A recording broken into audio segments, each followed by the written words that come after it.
Here are some of the reasons we might want to be agile, what agility really means to Toyota, which is to deliver faster, to have higher quality, and to have lower cost.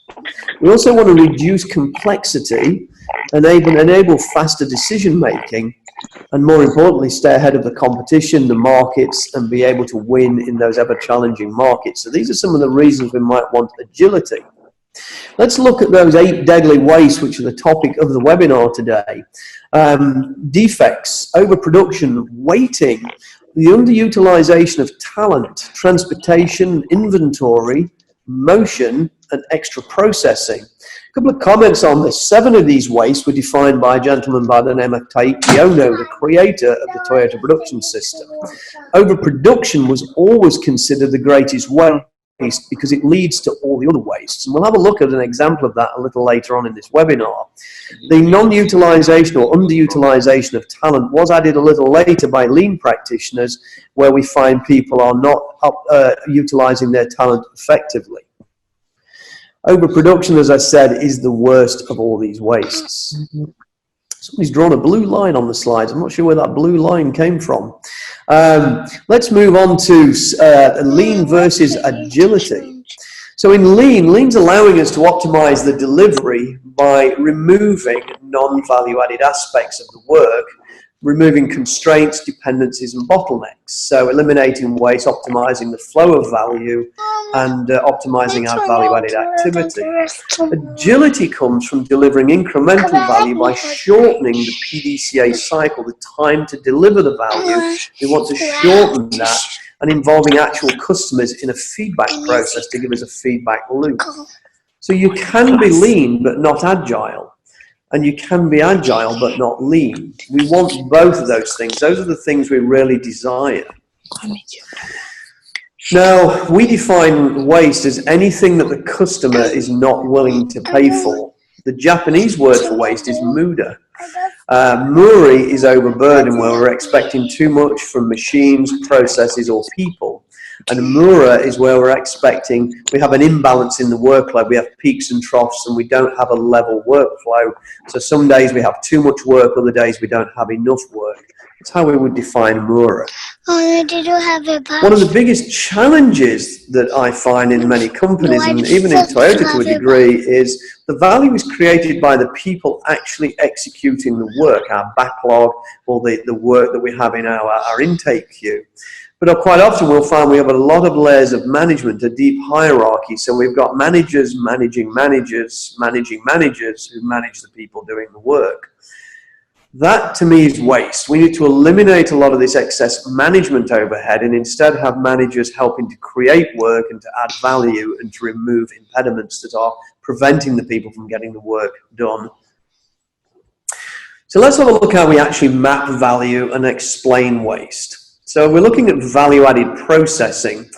Anything that's adding value to the product is valuable. So let's have a look how we would define that. The customer cares or is willing to pay for that. It physically is going to change the product or service by being processed, and it's done right the first time with no rework. This is how we would know that the work we're doing is adding value.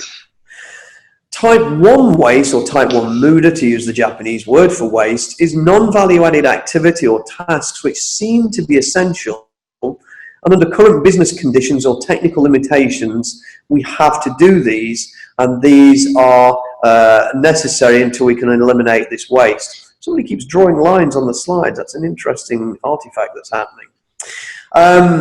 Basically, things like SOX compliance are mandatory and essential. We cannot eliminate them under current business conditions, but they don't actually add any value to the process. And we may have technological challenges which we can't overcome. And again, we need to be able to follow a certain process that's wasteful, but unfortunately mandatory under current requirements. In type 2 waste, or type 2 muda, non-value-added activities or tasks which we should eliminate immediately. Unnecessary status reports, unnecessary meetings, unnecessary handoffs between various processes would be considered types of waste we could eliminate straight away. We would therefore measure our present capacity as work plus waste. This comes from Taiichi Ohno, the creator of the Toyota production system, what we all know as lean. So if we want to increase our capacity, we need to eliminate waste. We don't need to add more people, we just need to remove the wasteful aspects of our work.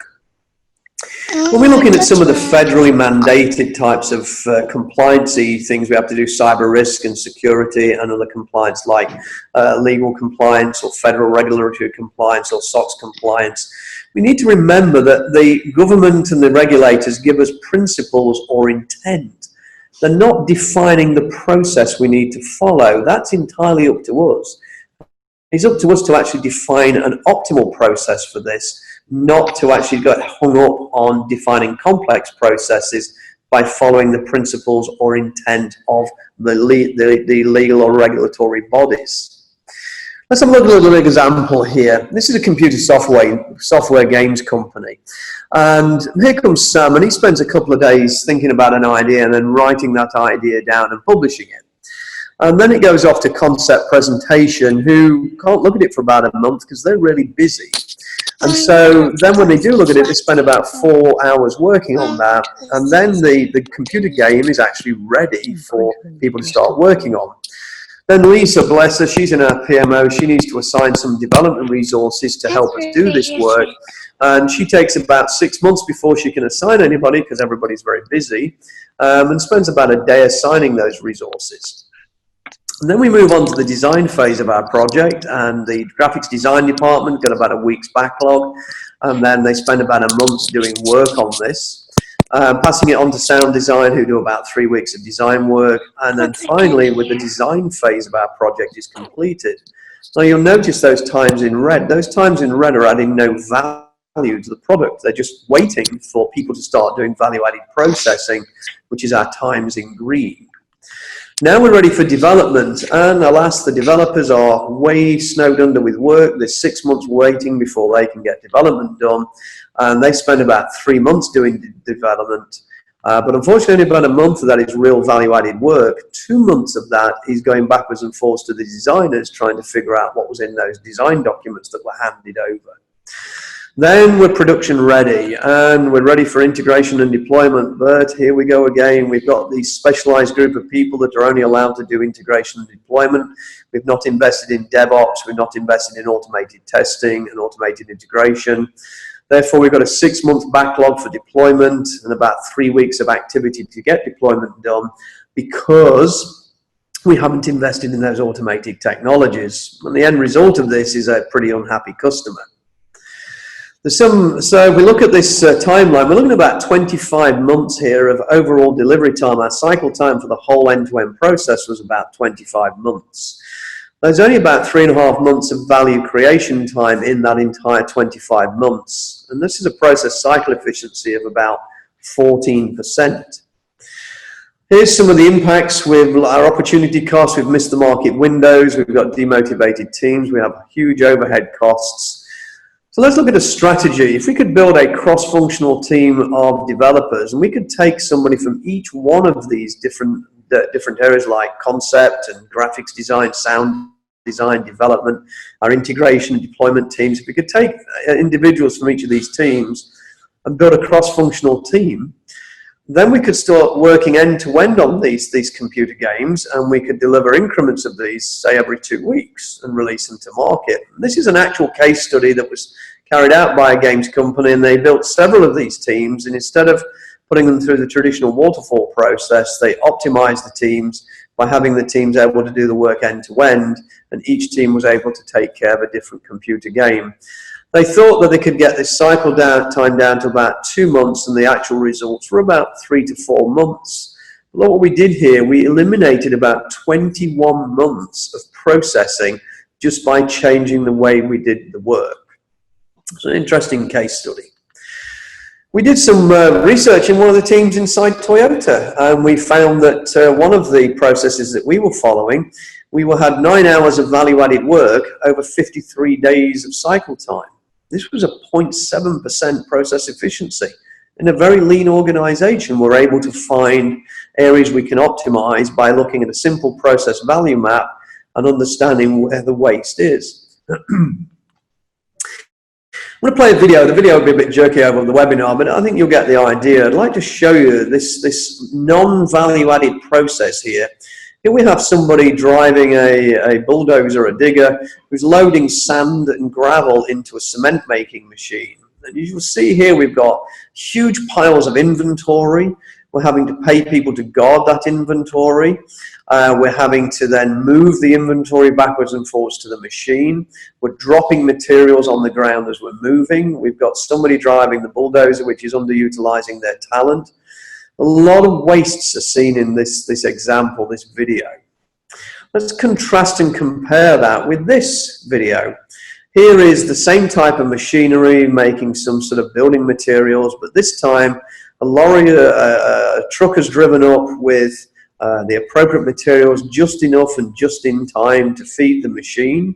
There's no excess motion, there's no inventory, there's no security issues with the inventory, we're not losing any of the materials, there's no waste involved. And then the truck will leave, and by the time the machine is depleting its inventory, another truck will arrive.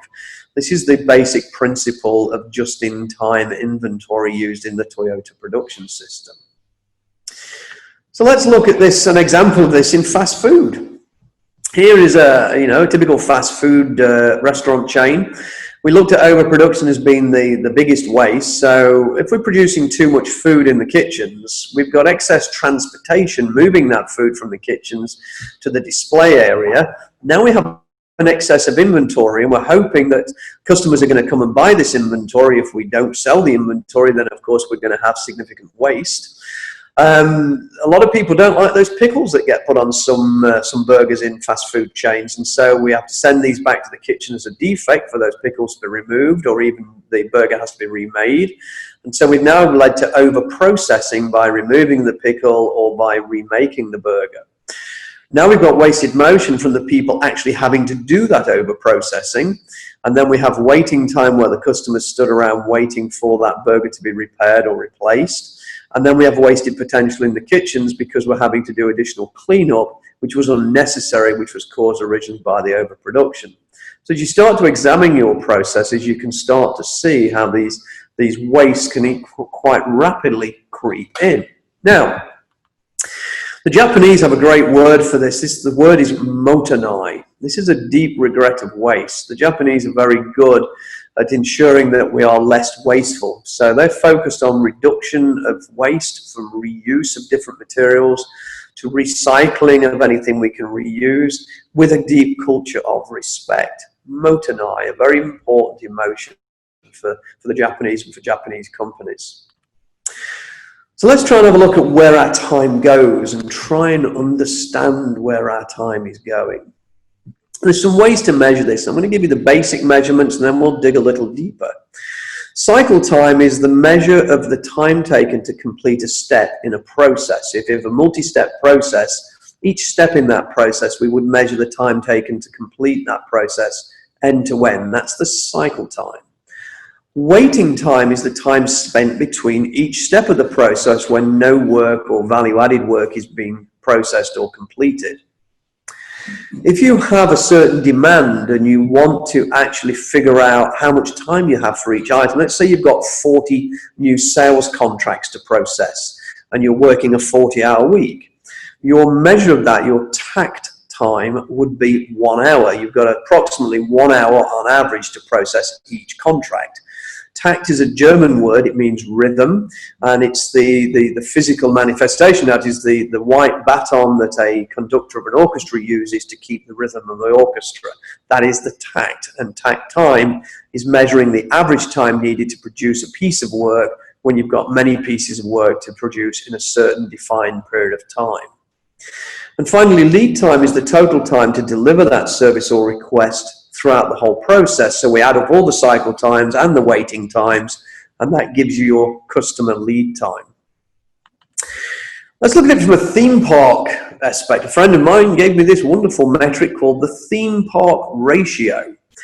We'll spend, many hours waiting in line to ride a roller coaster in this example. So we may get 90 seconds of cycle time where we're actually enjoying and getting value added to the fun and games on the roller coaster.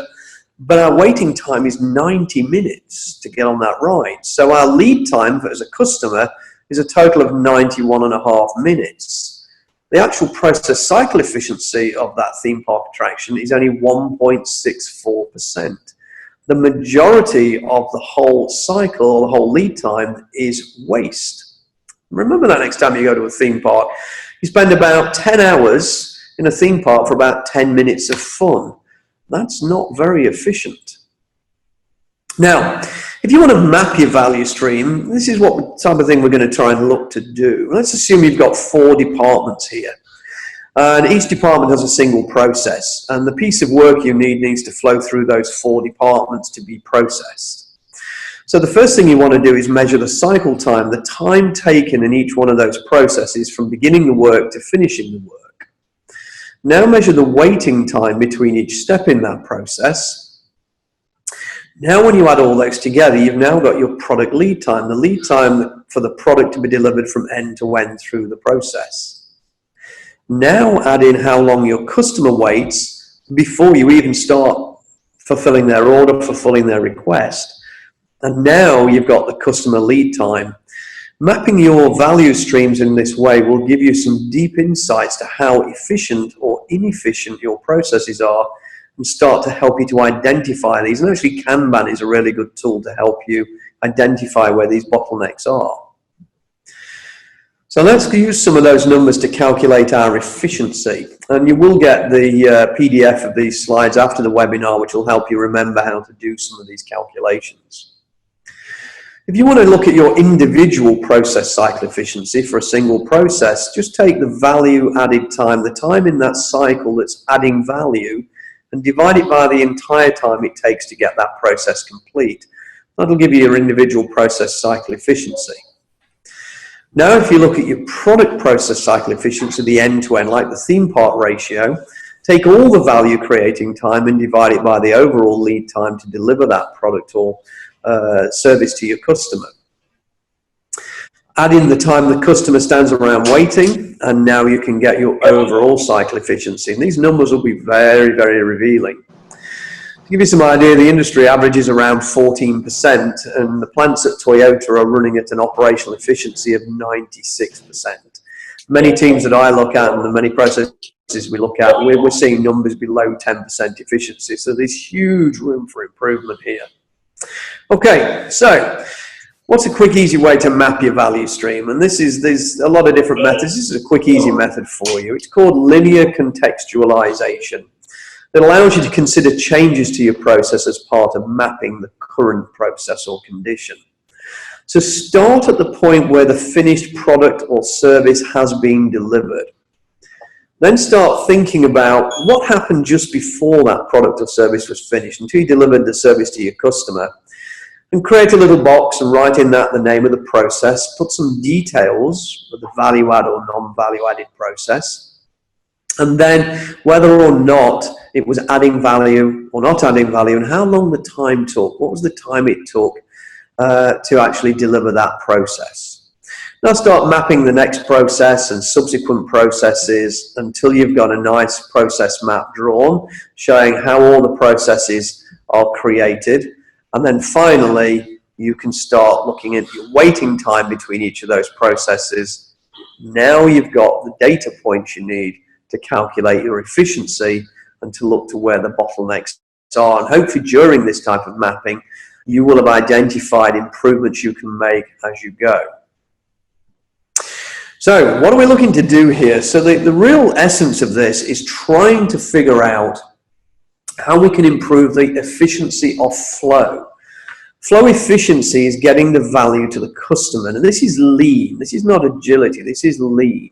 So as Taiichi Ohno, the gentleman in the picture there said, all we're looking at, or all we're doing is looking at the timeline from the moment the customer gives us the order to the point when we collect the cash. So we want to get the value to the customer as fast as possible. And Ohno-san goes on to say, are we reducing the timeline by reducing the non-value added or non-value adding waste? So we want to focus first of all on eliminating the inefficiencies in our flow. A lot of people focus on optimizing their organizational structure, their org charts, but miss the point of trying to get to the top right quadrant to our ultimate goal, which is highly efficient process with a highly efficient organization. Much better to focus on flow efficiency first before focusing on resource efficiency. And the book on the slide there is a really good book to describe this in some detail. So let's look at our waste scales. Imagine you've got a circle. Let's draw a circle with a radius of 3. Let's divide that circle into 3 equal parts. Value added, where we're adding value to a product. Type 1, which is sort of non-value added by necessary compliancy or technological limitations or business limitations. And type 2, waste, where we just have things that we can eliminate, wasteful processes. Let's calculate the size of each of those segments in this circle by using the area formula pi r squared. So if we take 3.14 and divide it by 3 squared, which is the radius of the circle, we can calculate that the radius of the circle is 28. Divide that by 3, and we see that each part of the circle, each area there, are value-added, non-value added, but necessary and non-value added and unnecessary wastes are a size of 9.5. Now let's say you want to scale productivity or production in your organization by just a factor of 1. So we want to go to a radius of 4, but let's assume you did nothing about attacking those wastes. Look what happens here. Here's our radius of 4. We've got equal parts again of value and non-value added items. If we now calculate the area of each of those, we find that they have escalated to 17, an area of 17. So you've almost doubled your non-value added activity just by increasing production by a factor of 1. This is where it's really, really, really important to reduce waste before trying to scale your Agile, before trying to scale your teams, to scale Scrum, or just to scale productivity. Reduce the waste first before scaling. Here's a quick case study. In our Indiana plant in the USA who makes a lot of our vehicles. They reduced the time on the production line by 2 seconds, what we call takt time, which is the average time a vehicle spends in each part of the production line. We managed to reduce that by 2 seconds in each cell. That led to an additional 12,000 cars being manufactured that year. If you take away the materials costs, we effectively were able to build those cars for free, because we just removed some waste in the system and we were able to increase production by that volume. It's quite a staggering number. So let's get a little bit deeper. If we look at our processes, processes contain cycles and cycles contain value. So we looked at lead time earlier, which is the total time to deliver the service or request to our customer. And we can now look at a process, because lead time contains processes. Processes are the time taken for a product to pass through a department or an area where work is being conducted. And a process contains multiple cycles, and the cycle time, again, is the time taken to complete a step in that process. And as I say, a process can have many cycles. For instance, 3 people processing the product or service in that department. But within a cycle, you've also got waste. You've got value creating time, which is the time when value is actually being created, and you've got other activity and actions the person may be taking in that cycle, which is not adding any direct value. And then finally, of course, waiting time between each step in the process. Let's look at that visually. So here we have a simple process. It could be a factory process, it could be an office process, or even a Scrum team process. So here we have looking at a simple process end to end, the process time with those 3 steps, and we assume we've got 3 steps in our process. Let's assume each one of those steps is just one single activity, just for simplicity's sake. Each one of those stations where we're conducting a piece of work, we can measure the cycle time.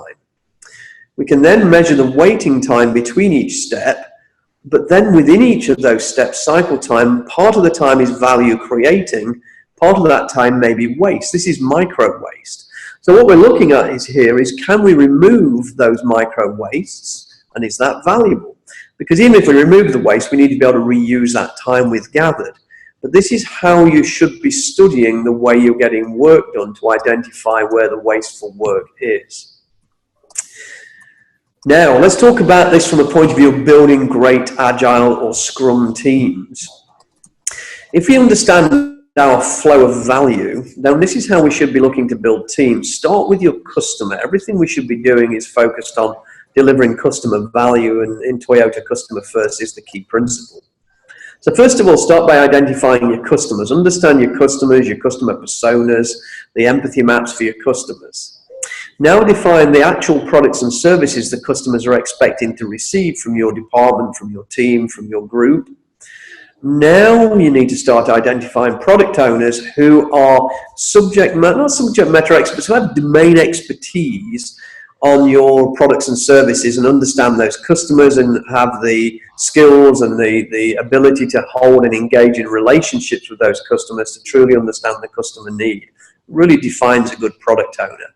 Those product owners, now working with other stakeholders, can define and create backlogs, roadmaps, strategies, and our plans, our high-level plans, our release plans to deliver that value to the customer. Once we've got that backlog and that strategy in place, we can then talk to people about what skills we need to fulfill that backlog. So we're going from customer to products to product ownership to backlog creation, to then being able to identify the skills needed to deliver that backlog. Once we know the skills, now we can look at people who have those skills, whether they're people we already have in our workforce or people we need to add to our workforce. And then we need to ask those teams to self-organize and create the optimal teams to build those backlogs. Start with the customer and products and backlog before you go to teams. Building a team first is going to give you a sub-optimized system. This is the best way to build teams. This is a good example of a team. This is the type of teams on the Toyota production line. Good Agile or good Scrum teams look like teams on the Toyota production line. They're small, they're co-located and working together. If you can't physically co-locate, you've got to use technology to enable virtual co-location. You need all the skills to do the work. If the teams don't have the skills to do the work, we need to build in training and learning into our Scrum sprints or our Agile iterations to enable those teams to build the skills they need.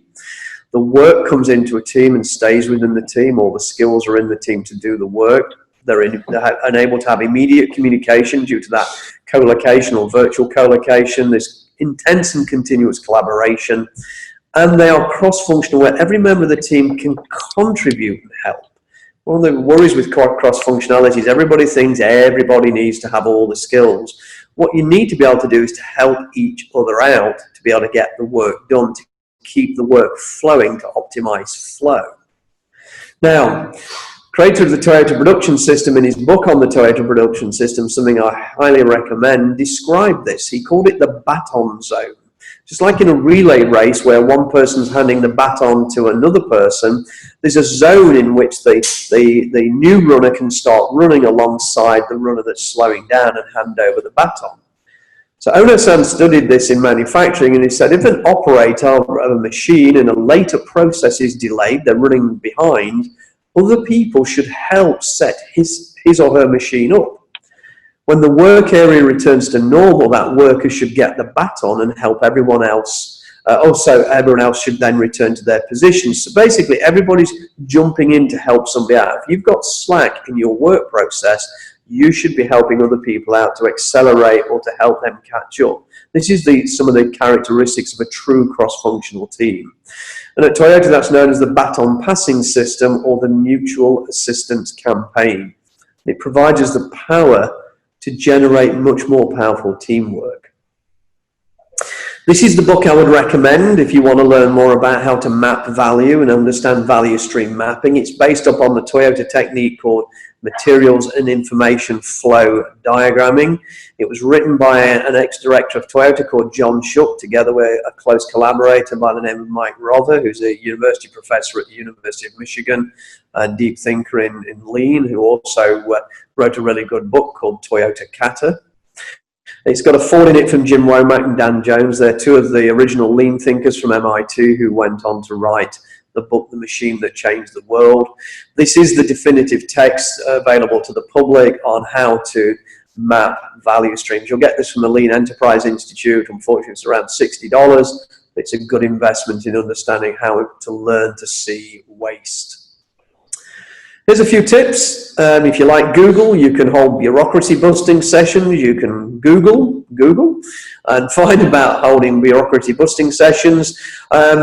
If you find yourself working around a process continuously, it might be a good idea to replace that process with the workaround, because the workaround has become the established process. Ask your team members, ask your leadership, will anybody miss this process if we don't do it? If the answer is no, eliminate it. There's a really famous company in England called Richer Sounds. They're in the Guinness Book of Records for the most profitable organization in their market space, which is high-end audio and visual components. And they hold cut the crap committees. They have a committee regularly which looks at bureaucracy and red tape and eliminate it. And if you're doing Scrum or something like Scrum and you have a definition of done, build in simplification as part of your definition of done. Make it something that the team has to do every week. Maybe as an outcome of the team retrospective, maybe your Kaizen, your continuous improvement backlog item, every sprint is simplifying your processes or building in simplification into the work you do. So that's the end of the slides. Thankfully, that's go forth and be lean and agile. Remember, you can be lean and not agile. You can be agile but not lean. But if you can be both lean and agile, that'll put you into a very competitive position.